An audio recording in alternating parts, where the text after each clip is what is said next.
Bueno, buenas noches a todos y a todas y bienvenidos a al patio de la Casa de la Cultura.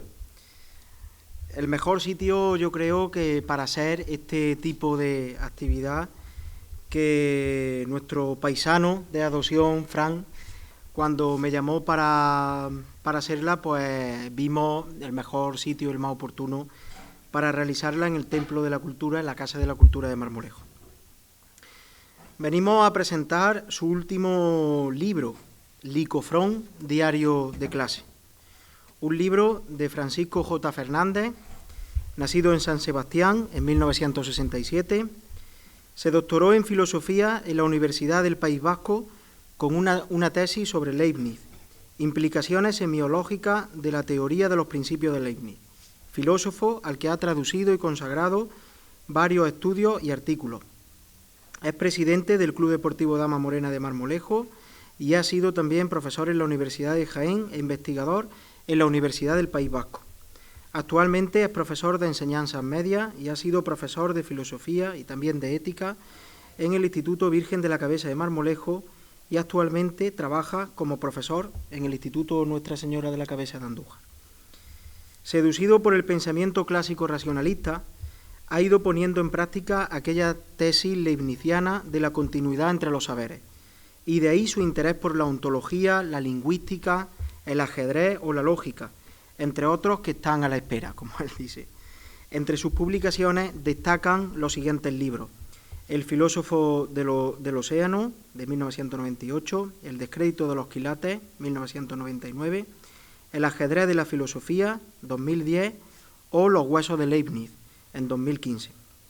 En su último trabajo que hoy presentamos, con el título Licofrón, diario de clase, Fran muestra una forma genuina de enseñar la filosofía para alumnos de bachillerato que se sale de todos los métodos tradicionales y, por supuesto, de las exigentes y exiguas programaciones didácticas de los ministerios. Licofrón es un diario de clase, es decir, el relato que un alumno de bachillerato hace de las clases de su profesor de filosofía durante un par de trimestres. Licofrón es, asimismo, el nombre de un poco conocido sofista de la antigüedad. Este sofista servirá de hilo conductor de diferentes asuntos. Sin embargo, las clases se acaban convirtiendo en lecciones, el alumno en discípulo y el profesor en maestro. Los peligros de esas conversiones son también sus ventajas. Este libro está inspirado en hechos reales. Hace casi 20 años que yo fui alumno de Fran. La diferencia es que a mí, en vez de llamarme Clitofonte, me llamaba Góngora por mi manera tan enrevesada de escribir, decía. Aquí están mis diarios de clase, que lo guardo todavía después de casi 20 años. Y mejor no leo las notas que me escribía porque no están para leerlas. 20 años después me siento aquí, junto a mi profesor de filosofía, para ser de telonero en la presentación de su último libro, con el que, al leerlo, no solo me he sentido identificado, sino que he recordado viejos conceptos que en su día no explicó en clase a su manera. Francisco, o Fran, como le hemos llamado siempre sus alumnos, es igual que el personaje que se describe en el libro como profesor.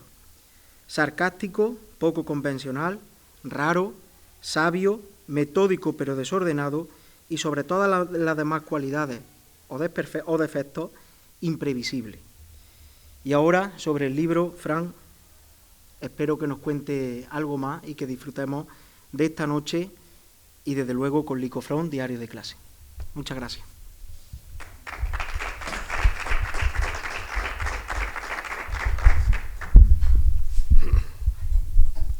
Bueno, pues muchas gracias, Rafa. Efectivamente, fuiste alumno mío y al ver que has traído esos dos diarios que supongo que se corresponden con un primero de bachillerato y un segundo de bachillerato, pues me ha hecho francamente mucha ilusión que de repente algo que se escribió hace casi 20 años se mantenga y que haya quedado en tu recuerdo hasta el punto de que te has ocupado de que no desaparezca, pues esto es fantástico directamente. O sea, esto es el mejor homenaje que un alumno puede hacer a un profesor o a un maestro. he estado ojeándolo porque no he podido más que espiar lo que se escribió hace 15 o 20 años. Incluso están ahí mis palabras, mis comentarios a tus textos, que ahí yo escribirías 80 o 90 páginas por lo menos, sí, del asunto, en hoja grande y con letra apretada. Y incluso veo que cosas que explicaba hace 15 años o 20 no las explico ahora y me las has vuelto a recordar. De hecho, algunos alumnos del Instituto de Marmolejo me prestaron sus cuadernos para yo recordar precisamente algunas clases, algunas anécdotas, algunos chistes que luego pudiera yo en el transcurso del libro introducir. Porque si no tenía que tirar de memoria y evidentemente uno no puede acordarse de todas sus clases. De hecho, creo que aquí hay un alumno que precisamente es que su clase está basada en el libro porque estuvimos trabajando a Licofrón durante un par de trimestres, como se cuenta en el libro. Y ellos iban haciendo su diario y demás. Entonces, esta es un poco la idea. La idea es muy sencilla. La idea es tan sencilla como que no tenía más que ponerme a recordar las clases, los momentos más interesantes de las mismas y escribirlas como si fuera un alumno. He estado intentando encontrar, pero no lo he encontrado en la leonera de mi biblioteca, el manuscrito, porque yo me compré un cuaderno como este y lo escribí a mano porque quería reproducir el esfuerzo que podía hacer un alumno después de dar las clases, pues escribiendo 2 o 3 páginas, por eso los capítulos son relativamente breves, porque está escrito por un muchacho de 17 años o 16, y la primera redacción fue absolutamente a mano, un manuscrito. Y luego, cuando lo pasé al ordenador, evidentemente hubo un proceso de transformación, de depuración del idioma y cosas de este estilo, introducción de nuevas cosas, pero en principio escribir las 100 páginas o 150 páginas que más o menos correspondían con el curso. Entonces, digamos que el lugar donde, en mi caso, la filosofía tiene lugar, valga la redundancia, es la clase. Es decir, yo necesito a mis alumnos para filosofar. ¿Por qué? Pues porque tengo muy poquitos al lado, digamos. Incluso cuando me pongo en plan filósofo, lo primero que se me dice, déjate de filosofadas, ¿no? El filósofo significa pesado, ¿no? Cuando decimos filosofadas es ser un pesado. Así que como en este mundo se puede ser de todo menos pesado, pues directamente los pobres alumnos que están obligados ahí a escucharme son el lugar donde puedo filosofar durante unas horas al día, y no siempre, porque claro, si estoy pasando lista no estoy filosofando, si estoy riñendo a uno tampoco, y si tengo que hacer una guardia de recreo pues tampoco tiene pinta de ser muy filosófico el asunto. Pero bueno, el caso es que, como decía María Zambrano acerca de las clases de don José Ortega y Gasset, las clases eran un claro del bosque, que es una metáfora muy bonita. Es decir, hay veces que hay claros del bosque.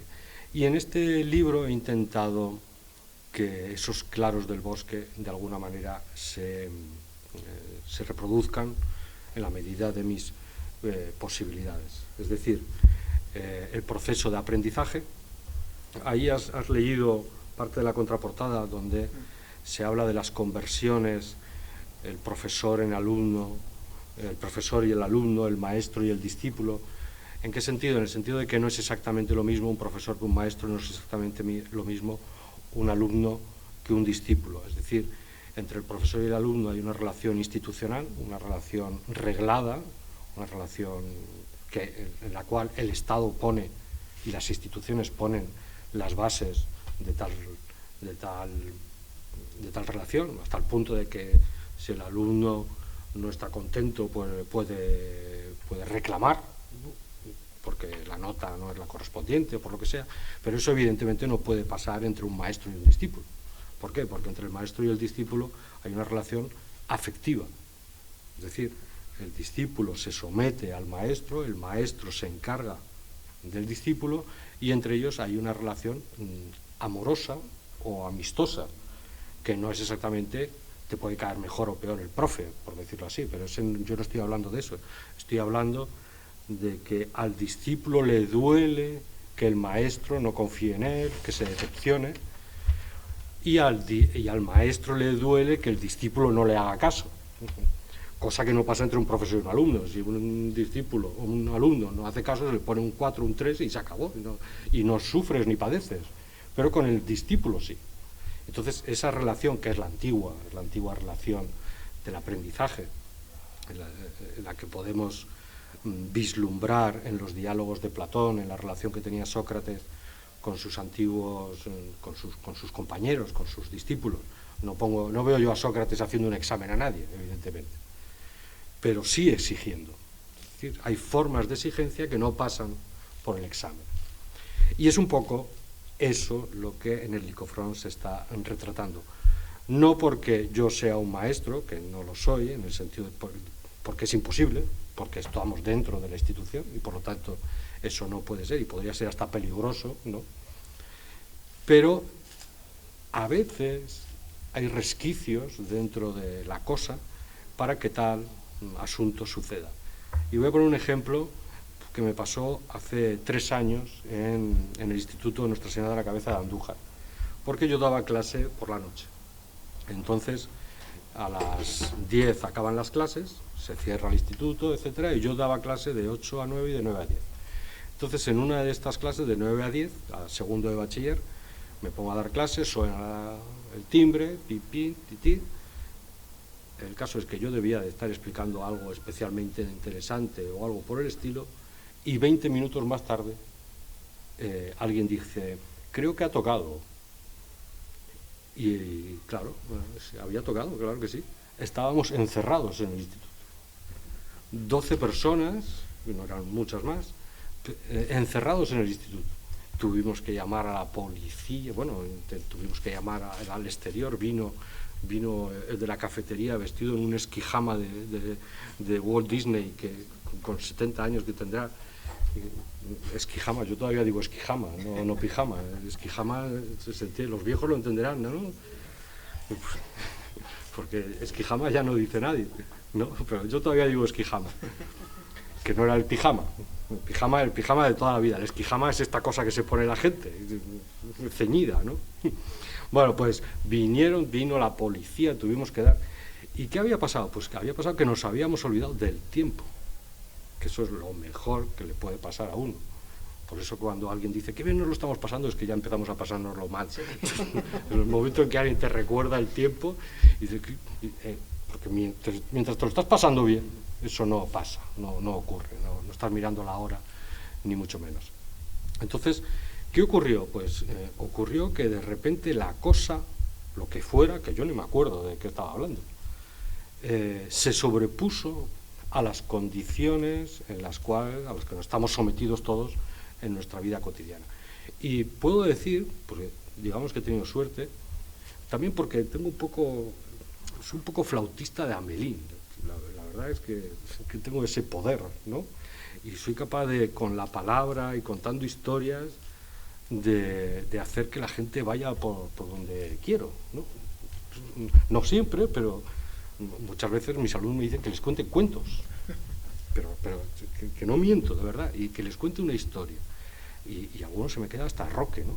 Claro, una sensación maravillosa, por otro lado.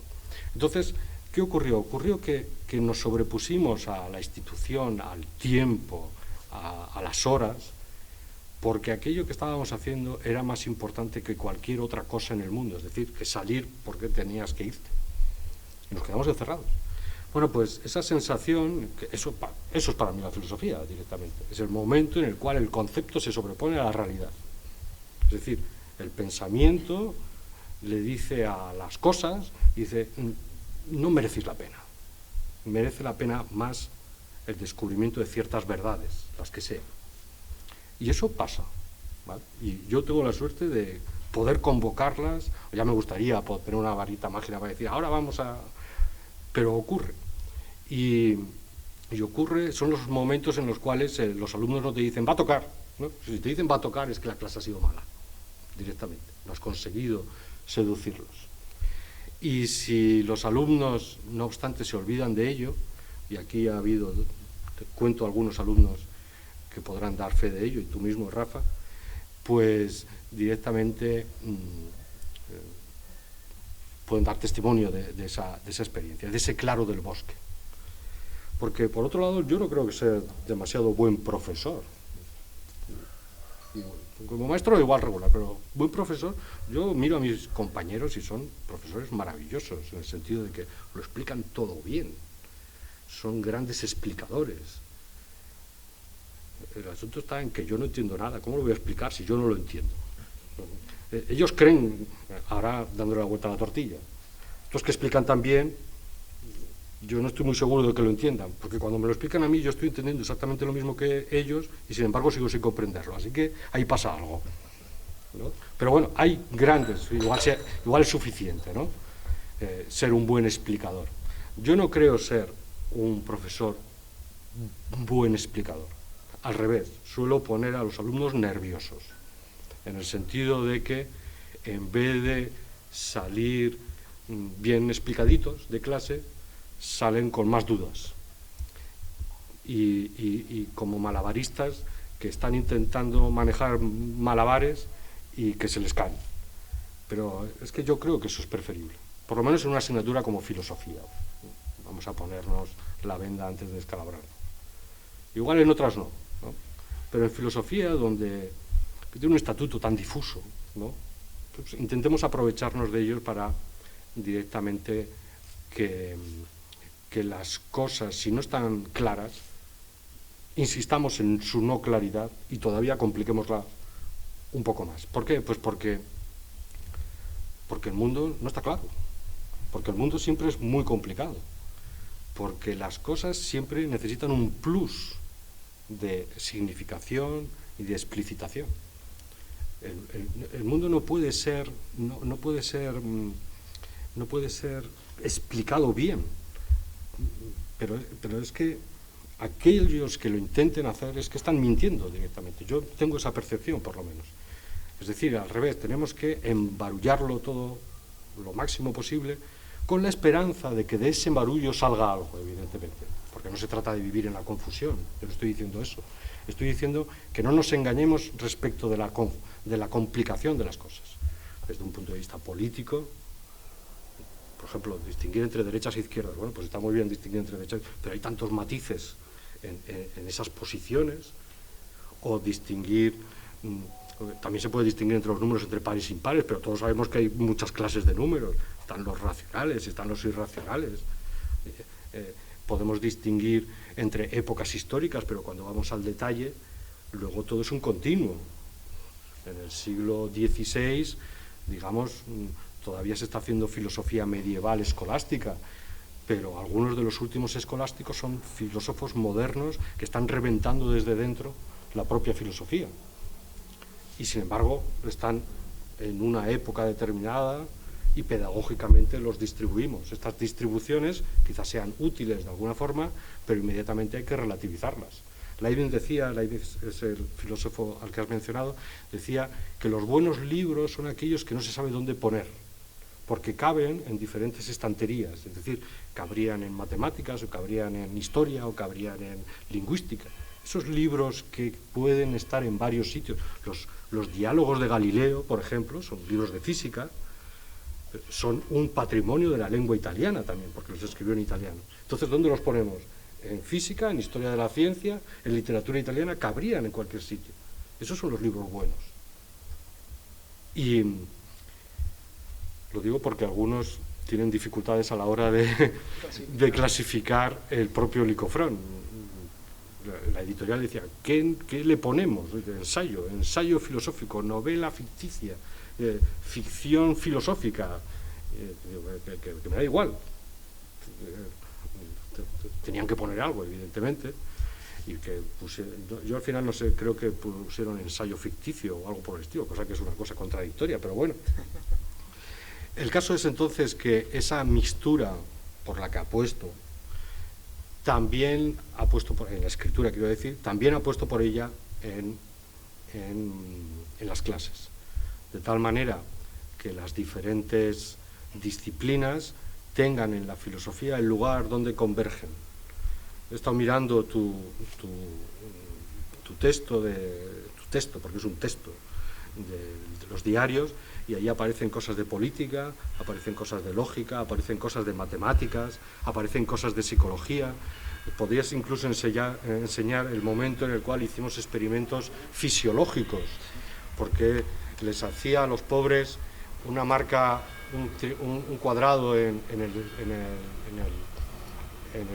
creo que era en el brazo, ¿no? Sí. Y entonces distribuíamos por casillas y había que determinar la sensibilidad al dolor. Entonces los alumnos iban pinchando con la punta del lápiz. Aquí me duele, en A1 me duele mucho, poco, regular, en A2 mucho, pero luego al calor, que les hacía que si os dais cuenta, y luego el frío en amarillo. El frío en amarillo, sí. A ver si lo ven, se puede ver.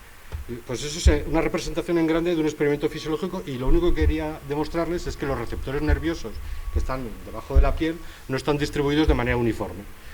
Eso lo entendemos todos, no es lo mismo que nos salga un grano ahí en medio de la comisura del labio que nos salga en un brazo. En medio de la nariz, pues sufrimos muchísimo más, por no hablar de otras partes, vamos, que entonces ya es un rabiar, ¿no? Diría yo. Bien, y lo mismo, es decir, entiendo la filosofía como un lugar donde confluyen los saberes, pero no por el... Aquí hay un problema, ¿eh? Es decir, para que no se crea tampoco que se trata de ser erudito. Evidentemente hay que saber muchas cosas, pero se trata de seleccionar aquello que es importante en cada una de las cosas. Dicho de otra manera, no es lo mismo descubrir una curva que sirva para sostener un puente, yo que sé, que por ejemplo Gaudí utilizaba la catenaria en la Sagrada Familia, que directamente aquel que sencillamente, aprovechándose de la curva, sencillamente traza. Es decir, hay el trabajo, o no es lo mismo aquel que se inventa una formulita o aquel que hace o la mini primer, ¿cómo se llama eso? La mini primer, ¿no? La Thermomix, ¿vale? La Thermomix es muy útil, ¿no? Pero desde un punto de vista conceptual, los conocimientos previos son mucho más importantes que la Thermomix, ¿vale? Lo digo porque en estos momentos yo creo que hay una cosa sobre la que hay que protestar, porque es muy comprensible, por otro lado, y es que la ciencia se ha convertido en el único discurso legitimado. Es decir, ¿cuántas veces oímos en la tele, dice, a ver qué dice la ciencia? Aquí esta medida está tomada siguiendo a los científicos. Tú imagínate, Rafa, que diga, esta medida del gobierno, pongamos por caso, está tomada siguiendo a los filósofos. Nos echaríamos la mano a la cabeza, ¿no? Pero bueno, sí, ¿cómo puede ser? Eso solo significa que el discurso filosófico no está legitimado, como sí lo está el discurso científico. Otra cosa es que haya ciencia y ciencia y ciencia, es decir, algunos creen que son científicos porque se ponen una bata y miran por un microscopio, eso es lo menos interesante de la ciencia. La ciencia básica, la tecnociencia, etcétera. Y la pobre filosofía, que está de capa caída, pero bueno, está de capa caída, ha estado de capa caída siempre, ¿no? Que tampoco creamos que ha habido momentos gloriosos. La pobre filosofía, que reivindico porque es una singularidad del discurso humano, es decir, es un auténtico milagro. De hecho, no hay filosofía en otras... no ha habido filosofía más que en momentos muy concretos. Nació en Grecia, casi como por casualidad. Al mismo tiempo había sabios en China y había sabios en la India, pero eso no era filosofía exactamente. Aunque se hable de filosofía china y se hable de filosofía india, que es muy interesante por otro lado, incluso respetando esa denominación, hay una singularidad en el pensamiento griego que es lo que me hace recurrir a Licofrón, que era un sofista de la antigüedad muy raro, del que no conocemos prácticamente nada, que solo ha sobrevivido porque el bueno de Aristóteles tuvo a bien mencionarlo 6 veces y de pasada. Y lo que os quería comentar es que si me interesó ya desde tiempos de estudiante tal personaje, que lo he tenido en barbecho muchos años. Pues yo creo que, por ejemplo, en tu curso creo que no apareció nunca, pues es porque el amigo Licofrón decía que había que eliminar el verbo ser en las oraciones atributivas. Perdonad, pero lo dijo Licofrón, no yo, o Licofrán, como algunos me llaman, por cierto. ¿Y eso qué significa? Significa que va un tío y dice, el verbo ser, fuera con él. Lo abolimos. Ahora que se habla tanto de abolición, muy mal hablado, por ejemplo, porque se habla, por ejemplo, de abolir la prostitución no se puede abolir.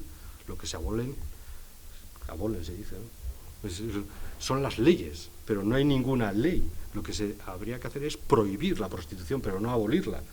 Lo que pasa es que viene del inglés y como la esclavitud era legal en aquellos tiempos, los abolicionistas eran los que estaban en contra de la legitimidad y legalidad de la prostitución, pero de la esclavitud, pero no es el caso en España, que tiene un estatuto alegal.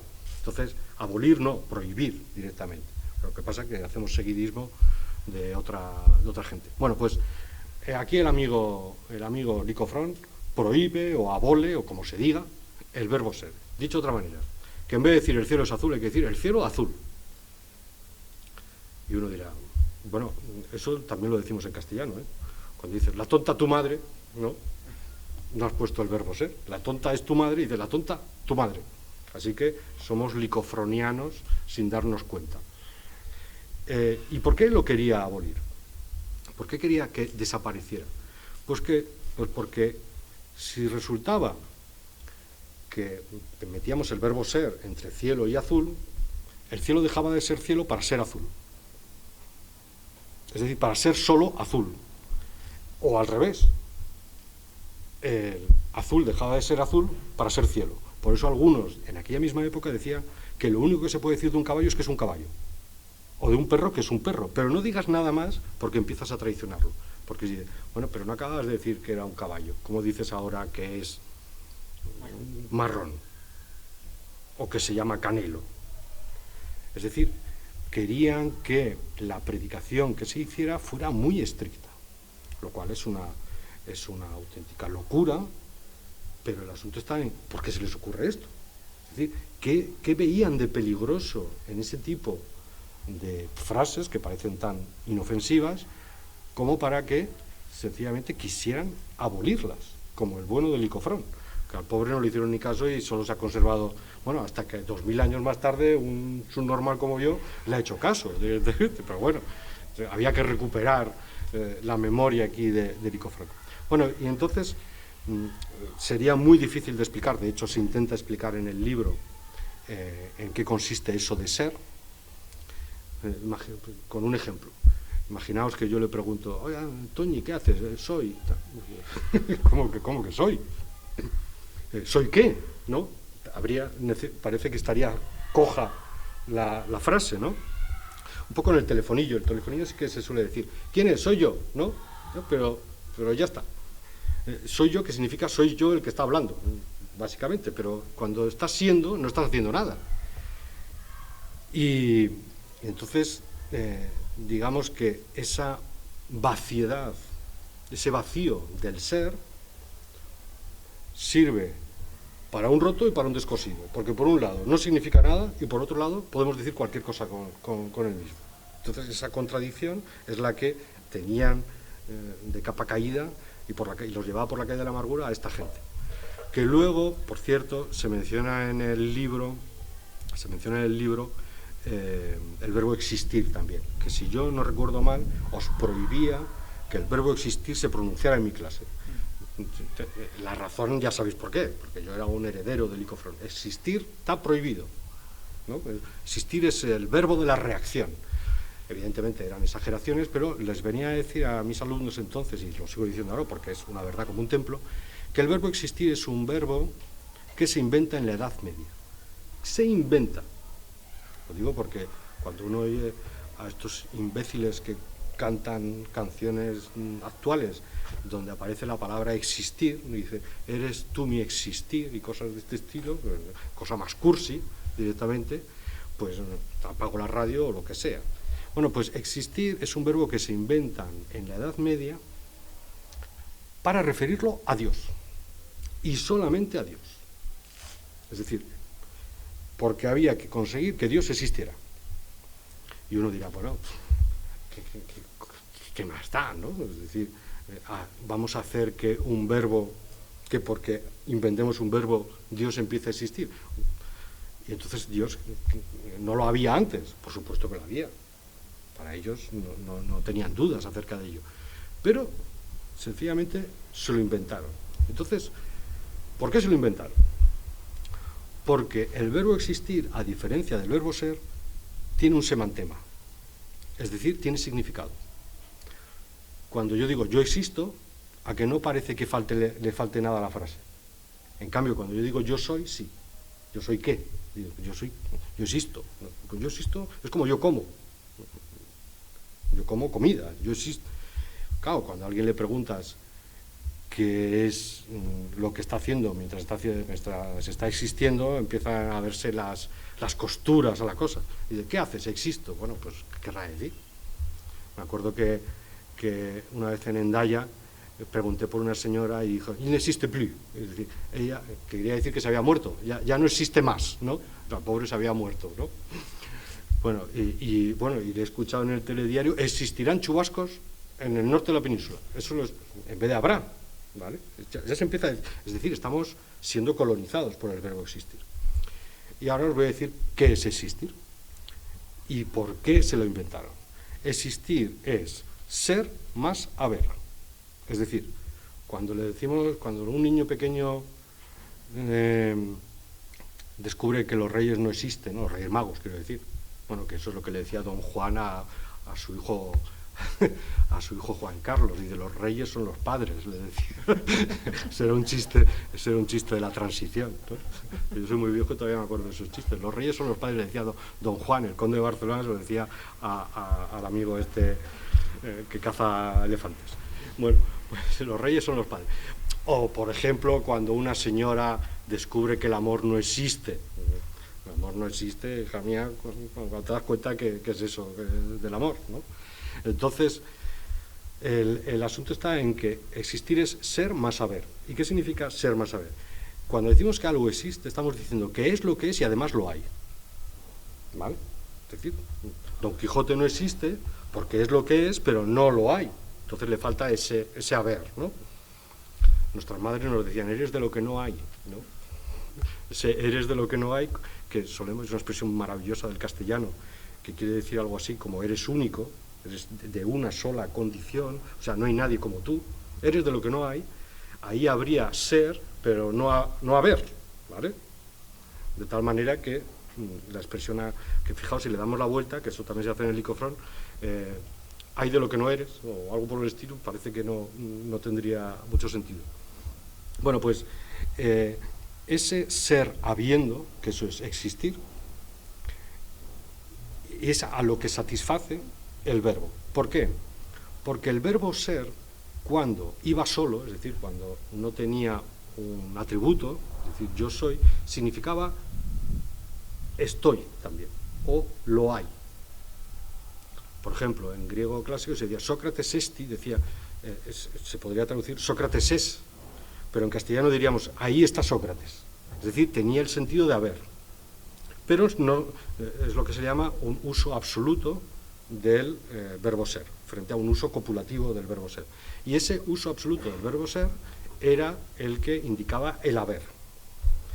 Y el ejemplo, ya para acabar con este discurso quizá un poco elaborado y difícil, imaginemos que vamos a la churrería, ¿vale? Que es el ejemplo que pongo ahí. Y en la churrería, Pepe, el de la churrería, pone, no hay churros. Pues lástima, ¿vale? Pero imaginaos que en vez de decir no hay churros, dice, no existen churros. Pero bueno, Pepe, ya te has pasado, ¿no? ¿Cuál es la diferencia entre ese cartelito no hay churros y el cartelito no existen churros? Parece que quiere decir lo mismo. Se ha vuelto un poco pedante el pobre Pepe, pero no tiene mucho sentido, ¿no? Pero todos nos damos cuenta de que eso no puede ser. ¿Y por qué no puede ser? Porque cuando decimos no hay churros significa no aquí, ahora, en este momento, hay churros. Pero si decimos no existen churros significa que ni los hay aquí, ni los hay, ni los de en ningún sitio. Pero claro, ¿quién es el único que puede estar en cualquier sitio a la vez? Dios. Antes, es decir, necesitamos que Dios exista no aquí, sino en cualquier sitio a la vez. Y eso el verbo ser ni el verbo haber son capaces de hacerlo. Por eso decimos no hay churros. Necesitamos que Dios sea ubicuo, que esté en todas partes, que esté en nuestros corazones, que es el último sitio al que se ha refugiado, ¿eh? Esta gente que no cree en Dios, pero bueno, yo creo en Dios a mi manera. Tengo aquí metido, y el pobre Dios se ha tenido que meter en los corazones del personal para poder sobrevivir. Entonces, esta maniobra alucinante de la filosofía escolástica, que está determinando la vida de la gente, sin darse cuenta, sin darnos cuenta de que esa operación conceptual, sin embargo, tiene luego consecuencias en nuestra vida, sociológicamente, en la cotidianidad. Eso es algo que la filosofía debe descubrir y decirlo, porque tiene que ver, este es un problema de tipo existencial o algo, pero problemas existenciales, si ya la misma palabra lo dice. Yo no tengo de eso, por supuesto. Problemas existenciales significa algo así como que no puedo ser lo que en este momento soy, o vete a saber qué. Y la gente sufre por ese tipo de cosas. ¿Pero qué es un invento? Te faltará dinero, te faltará, no te querrá tu novia o tu mujer, te pondrán los cuernos, que bueno, mi madre decía, los cuernos duelen al salir pero luego ayudan a vivir, así que tampoco es tan grave y tampoco hay por qué preocuparse por eso. Pero de tipo político, por ejemplo, pongamos un ejemplo de los políticos nuestros, ¿no? Que son como todos, por otro lado, no distinguiría demasiado, digamos, distinguiría en la superficie, pero, por ejemplo, todos los políticos nuestros se presentan a sí mismos como candidatos a las elecciones, ¿no? Tú mismo, Rafa, pero qué coño, si tú no puedes ser candidato, si a ti no se te vota, porque en España lo que se hace es votar el poder legislativo, los concejales o los diputados, y luego de ese poder legislativo se segrega el poder ejecutivo, pero no es como en América donde votan al presidente o algo por el estilo. Yo no puedo votar al presidente del gobierno, eso sale. De hecho, esto es algo que igual no sabe mucha gente, pero el presidente del gobierno puede ser cualquiera, no tiene que ser diputado, ni tiene que haber sido elegido. No me engaño. Y aquí tenemos a un politólogo que me dará la razón. Cualquiera puede ser. De hecho, por ejemplo, en Italia, que es algo parecido, Draghi fue presidente, un gobierno de estos técnicos, porque había una crisis en su momento, y fue elegido porque se pusieron de acuerdo los partidos políticos y dijeron, vamos a poner este tipo de consenso, y no había sido elegido por el pueblo, que tampoco pasa nada. Digamos que por lo que protesto es porque se vendan a sí mismos como si fueran elegidos, ¿no? Hay una mediación, es una elección directa, y ese tipo de cosas alguien las tiene que decir, porque se repiten tanto que al final pues nadie se hace cuestión de este tipo de cosas. Y quien dice eso, dice prácticamente cualquier cosa. He cogido un tema de política para que todo el mundo lo tenga en la cabeza, pero podría ser de cualquier otra cosa, desde un punto de vista estético. Yo qué sé, la diferencia entre erotismo y pornografía, por ejemplo. Todo el mundo más o menos sabe cuando algo es pornográfico y cuando algo es más bien erótico, o solamente picante, o algo por el estilo. Pero si empezamos a decirle a la gente, señalar la diferencia, esto es mucho más difícil de lo que parece. O con otra cosa, aprovechando el verbo ser. ¿Os habéis dado cuenta de que en castellano tenemos el verbo ser y el verbo estar, y no nos confundimos? Yo estoy sentado, yo no digo yo soy sentado. Pero si un francés se pone a hablar con nosotros, si se equivoca, eso se ve mucho en los jugadores de fútbol cuando empiezan en España, lo que más les cuesta es la diferencia entre ser y estar, ¿vale? Bueno, pues nosotros la manejamos sin equivocarnos. Con algún ejemplito un poquito puñetero, ¿eh? Yo estoy contento, no dices yo soy contento, ¿vale? O yo estoy triste, no dices yo soy triste. Incluso si dices yo soy triste, eres un triste, ¿no? No es lo mismo que estás triste. Bueno, pues parece que al decir ser estás indicando una perdurabilidad en el tiempo, ¿no? Bueno, pues, pero así, para acabar con este periodo, pero dices soy feliz en vez de estoy feliz. Se dice soy feliz, no estoy feliz. Parece que si dices estoy feliz, parece que no es tan feliz lo que estás. Cuando tú estás con tu señora o con tu partener amoroso y dices, ¿eres feliz? Y dices, estoy feliz. Y dices, joder, ya la he fastidiado, esto no es lo mismo, ¿no? Bueno, pues si nosotros le decimos a alguien, bueno, tú, español, que tú hablas castellano perfectamente, explícame la diferencia, ¿cuándo hay que utilizar el verbo ser y cuándo el verbo estar? Que no somos capaces. Porque hay tal sutileza, hay tantas cosas imbricadas por ahí que nos costaría la misma vida hacerlo. Bien, entonces, estas aparentes tonterías, estas distinciones que están detrás de nuestra vida cotidiana, a mi juicio, la labor de la filosofía, o por lo menos de algunos filósofos, consiste en desentrañarlas, explicitarlas, porque tiene que haber lo que Platón llamaba una dialéctica descendente, es decir, una vez que has descubierto algo, tienes una obligación moral de decirla, que es la dimensión política de la filosofía. Es decir, tienes que decir que eso que has descubierto, tienes que decírselo a los demás. Eso es el famoso mito de la caverna de Platón, donde sale de la caverna, se supone que el filósofo ha aprendido, y luego vuelve a la caverna a liberar a sus compañeros. Y dice Platón, una frase terrible, dice, ¿no crees que si tú les dijeras que hay otro mundo en el cual y que ellos viven engañados, si pudieran no lo matarían?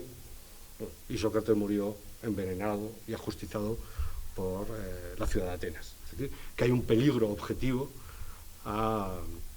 de la filosofía, pues porque va a cuestionar los fundamentos de la ciudad. Pero es que su labor tiene que ser esa. Su labor tiene que ser ese cuestionamiento. Nosotros tenemos, vamos a ver, no os puedo contar la cantidad de filósofos que han muerto por la patria, es decir, en el ejercicio de su labor especulativa. No caemos bien, ¿vale? Es decir, es cierto que también hay una dimensión más acomodaticia de la filosofía, es decir, menos contestataria. Son mamporreros, por decirlo así, y como manejamos muy bien el lenguaje, somos capaces de justificar cualquier cosa. Había filósofos nazis directamente, ¿vale? Es decir, que no es que seamos todos buenos ni nada por el estilo. Yo creo que estaban equivocados estos filósofos nazis y estos que están justificando a todas horas el estado de cosas que hay. Creo que no están entendidos perfectamente, pero lo saben, y algunos con obras muy potentes y muy interesantes. Bien, entonces, no quiero enrollarme más. Si tenéis alguna cuestión al respecto del libro, y yo solamente quería acabar pues leyendo algún pasaje en el cual aparezca Marmolejo. Y si me permitís, pues lo voy a hacer. Es el momento del final, donde hacen una excursión al balneario, el filósofo con sus dos hijos y el discípulo. Y si... yo creo que está al final, ¿no? Sí, en la página 172 hay un momento en el cual Marmolejo está absolutamente presente.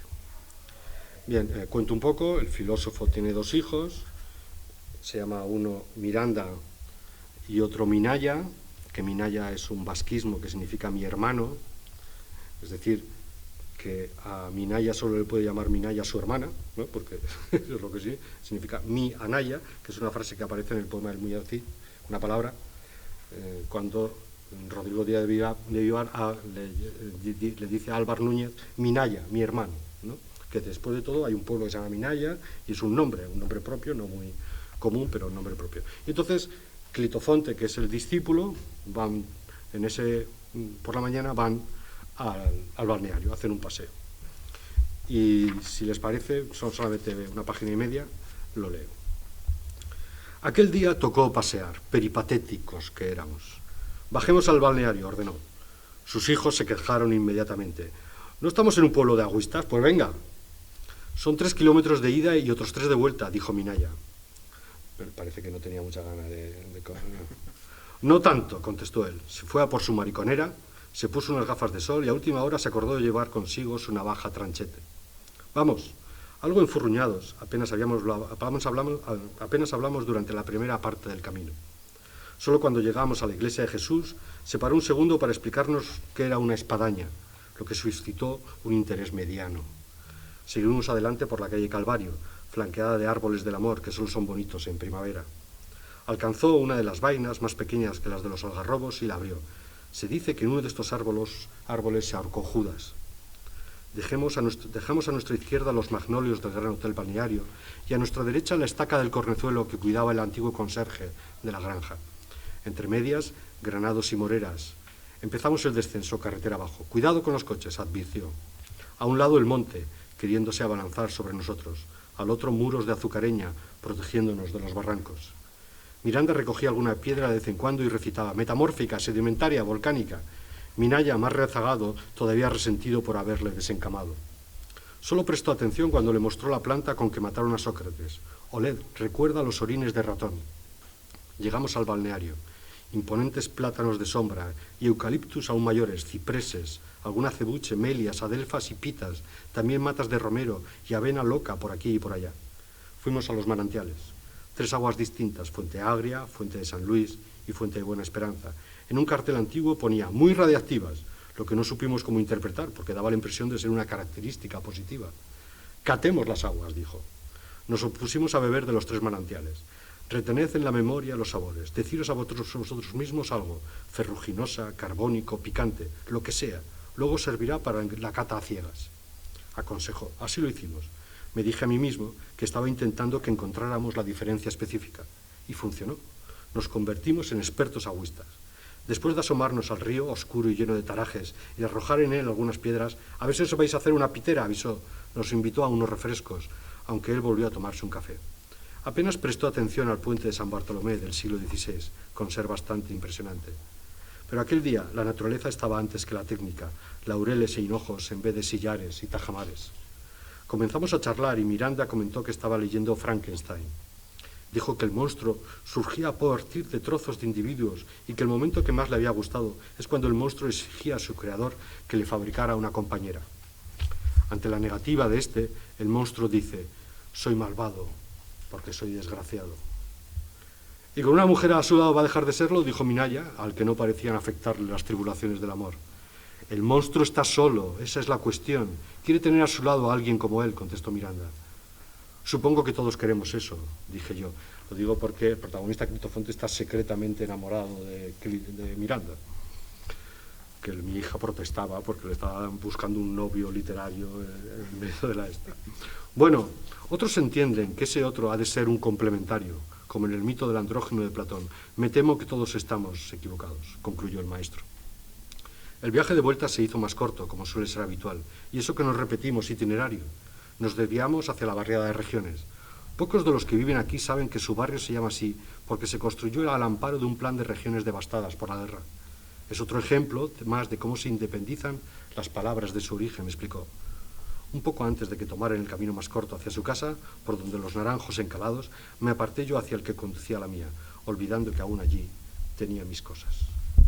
Bueno, pues este es mi pequeño homenaje a Marmolejo y para los restos queda. Muchas gracias.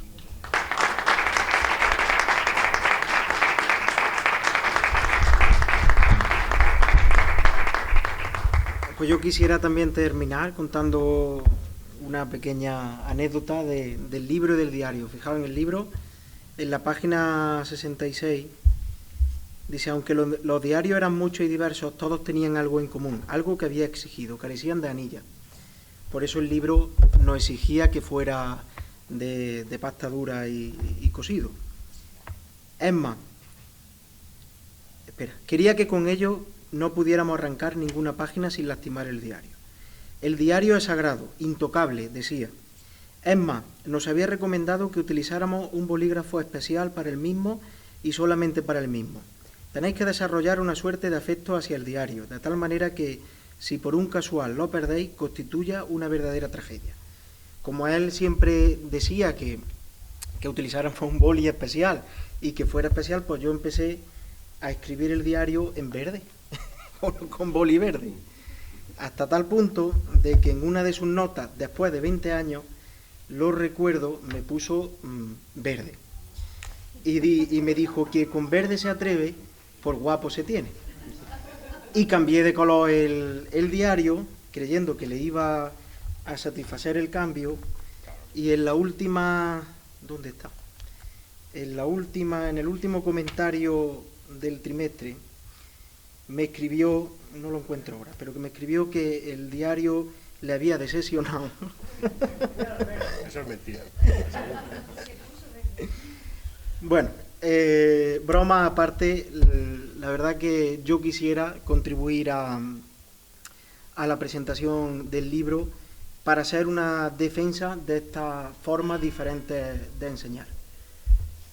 Porque fijaos que después de 20 años yo sigo conservando los libros y quizás son los únicos apuntes que conserve del bachillerato. Y todavía sigo recordando anécdotas que al leer el Licofrón han vuelto a mi mente como a mares, y yo creía que las tenía perdidas, pero no, hay todavía un recuerdo que perdura, y eso significa pues que la enseñanza de Fran y el aprendizaje de los alumnos pues se recuerda con el paso de los años.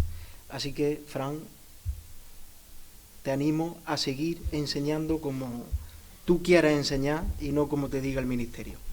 Muchas gracias a todos y a todas por venir, y vamos a echar ahora una pequeña copita que hemos preparado también un tentempié mientras... Solo una cosa, que he traído algunos libros por si alguien está interesado. Eso es, iba a decir. También he traído de antiguos, y habláis con mis representantes en la tierra para negociar los precios.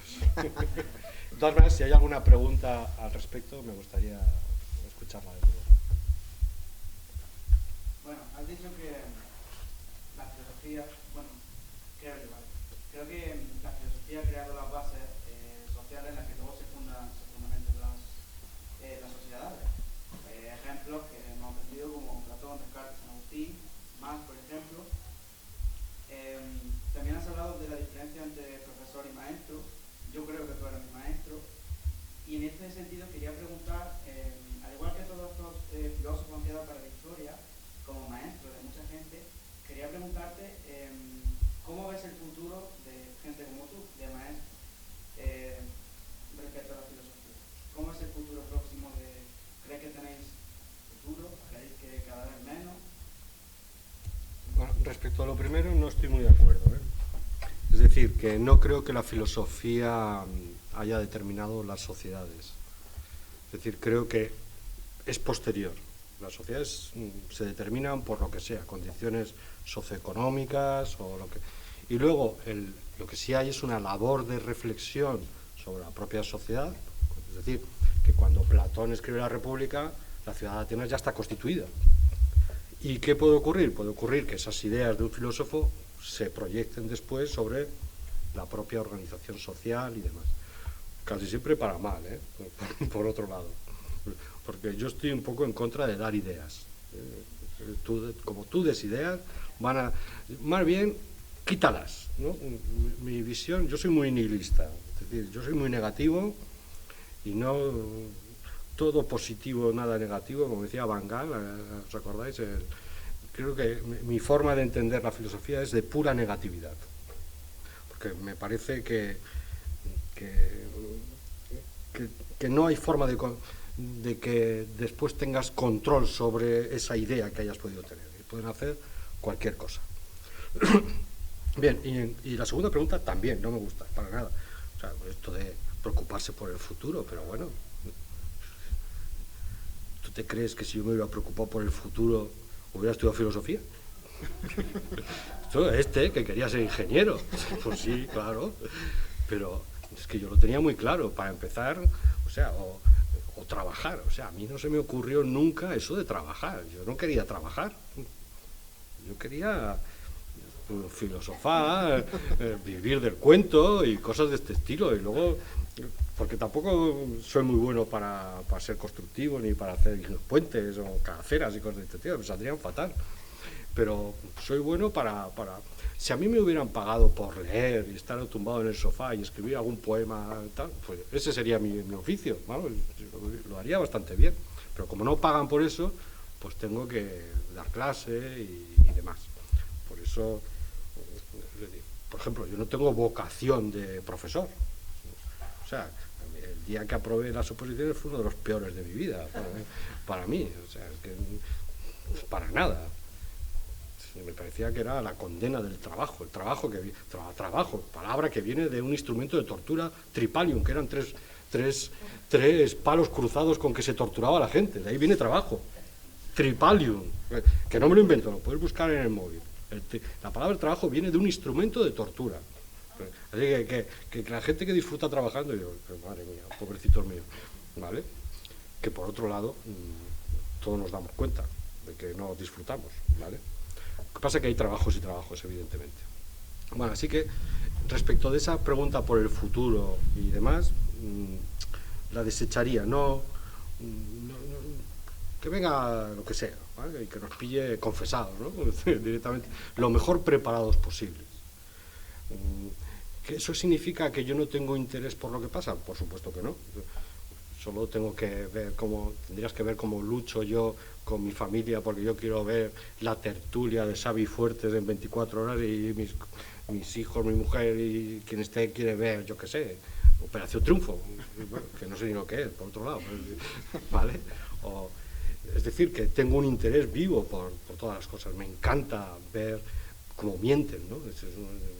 Yo me veo La Sexta, 13, 24 horas, todas las tertulias que tiene, y entonces, bueno, que por otro lado tampoco hay tanta diferencia porque los contertulios suelen estar de uno al otro, pero si ya te he visto antes.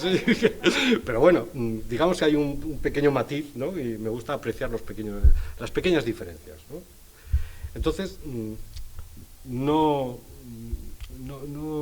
me ha preocupado especialmente nunca ese tipo de cosas. No obstante, Lenin, análisis concreto de una situación concreta. ¿Qué es lo que pasa ahora? Pues lo que pasa ahora es que sencillamente vivimos en un momento donde hay una burocratización extraordinaria y cada vez más. Hay que eso digamos, viene propiciado por una falsa solución que a mi juicio la izquierda tiene, que es el vicio de la legiferación, que consiste en creer que las leyes arreglan los problemas. Evidentemente hay que legislar, pero incidir sobre las leyes, modificándolas a todas horas, para conseguir que las cosas, que haya menos violaciones, que haya menos paro, que haya mejor rendimiento escolar, que haya no sé qué, no sé cuántos, que no digo que no haya buena intención, digo que no creo que sea el instrumento adecuado. Y tiene que ver con Lycophron, porque Lycophron, uno de los fragmentos que tiene, dice exactamente, las leyes sirven de garantía recíproca de justicia, pero no hacen ni buenos ni justos a los ciudadanos. Y yo creo que el discurso izquierdista, pero también el de derechas, por decirlo así, considera que el instrumento que tenemos para mejorar la sociedad son las leyes. Y eso es una verdad solamente a medias. Y el propio Lycophron dudaba de ello. Hay que hacer leyes, pero no podemos legislar, no podemos hacer que las personas sean buenas. De tal manera que nos gustaría que fueran buenas, por supuesto, pero no esa bondad perseguida por parte de los ciudadanos hace que ya estemos introduciéndonos en el plano de los usos y las costumbres. Y sobre los usos y las costumbres no se puede legislar. Cada uno tiene que hacer lo que le venga en gana. Y ahora, tener una costumbre, como ir a los toros, por ejemplo, ya te identifica políticamente. Eso es una desgracia. Eso no puede ser. Y entonces, ese tipo de cosas vienen dadas porque el camino por el que se ha optado, a mi juicio, es equivocado. Entonces hay que hacérselo ver. La izquierda necesita una revisión conceptual muy fuerte, por decirlo así. Desde la caída del muro de Berlín, digamos, las cosas han cambiado muchísimo. Entonces, lo digo porque viniendo de la Complutense y lleno de podemitas como estás allí, ¿no? Pues este tipo de discursos te tienen que resonar de alguna forma. No sé si estarás de acuerdo con el asunto, pero esa es la crítica que haría yo a ese tipo de planteamientos. Porque se puede conseguir un efecto contrario. Se puede conseguir que esa legiferación, que no me estoy inventando el verbo, legiferar, es decir, abusar de de la ley, produciendo multitud de ellas para cada cosa. Yo tengo 6 leyes de educación encima. Yo empecé dando COU y ya llevo 4 o 5 leyes de educación encima. Cada cual igual de mala que la anterior, por decirlo así. Y lo mismo cabría decir de otro tipo de cosas. Bueno, pues ese puede provocar un efecto contrario, un efecto reaccionario, que lo estamos viviendo también en el país. Porque la forma elemental de reaccionar ante eso no es una forma sutil como la que puedo tener yo, sino de otra índole. Es lo que Marx en el Manifiesto Comunista llamaba el socialismo feudal. El socialismo feudal es un sentido de comunidad basado en valores premodernos. Y claro, esos valores premodernos son valores de tipo sacralizado, religioso, y el socialismo feudal era el nazismo directamente. El partido nazi era el Partido Nacional Socialista. Y eso lo dice Marx en 1848. El socialismo, que son los que sienten nostalgia de cómo eran los viejos buenos tiempos. Porque claro, la sociedad en la que vivimos es una sociedad absolutamente desintegradora. No respeta nada, porque todo lo convierte en mercancía. Estamos absolutamente mercantilizados. Hasta los sentimientos, es decir, hasta puedes vender tu cuerpo y tus intimidades y cobrar por ello. Pagamos por el agua y pronto pagaremos por respirar, porque la tendencia, es la ontología de Marx, consiste en que todo lo que es susceptible de ser convertido en mercancía. Y como es susceptible de ser convertido en mercancía, sencillamente se acabará convirtiendo en mercancía. Primero empezarán a meter en bombonas de oxígeno el aire del Everest, que será el más estupendo del mundo. Bueno, la verdad es que en el Everest hay poco aire, pero bueno, yo qué sé, da igual. Y luego, pues ya, pues pagaremos un canon por contaminar a la hora de respirar, porque los pedos que nos echamos también tendremos que pagarlos. Hemos pagado por el sol. Por ejemplo. En fin, es un poco lo que te quería comentar. Bueno, pues muchas gracias por todo.